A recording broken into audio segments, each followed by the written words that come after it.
endi O'zbekiston Respublikasi Prezidentining qarorlari islohotlar bo'yicha bizning Aloqa bankda o'sha produktlar to'g'risidagi ma'lumot berib o'taman.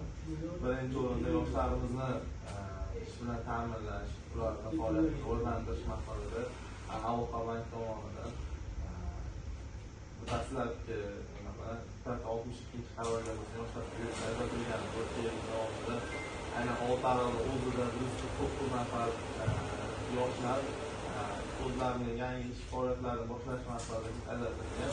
Bu kreditlar 7 yilga 2 imtiyozlar bilan 18 oy bo'latilgandi. Endi yangi qaror bilan 210-qaror bilan yoshlarimizni yana o'sha ishni ta'minlash, ularni kelajagiga befarq bo'lmagan holda o'sha banklar orqali ularni investitsiya kiritish maqsadida bizda Aloqa bank tanlangan bo'lib, Aloqa bank tomonidan 210-qarorga ko'ra ham yuridik ham jismoniy shaxslarga kreditlar ajratilyapmiz.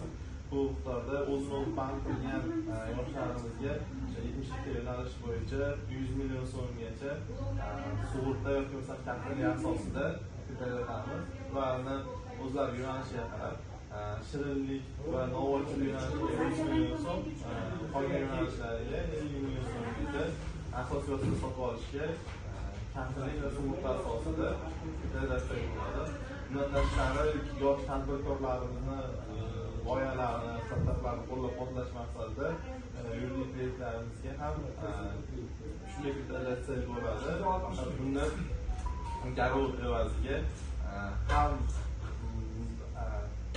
xorijiy valyutada ham so'mda shu ajratsak bo'ladi. So'mda ajratganimizda har bir so'mga ikkita yangi ish o'rni yaratish maqsadga muvofiq hisoblanadi. Bundan tashqari yevroda ham shu 700 yevrogacha tadbirkorlarimizga kredit olish maqsadga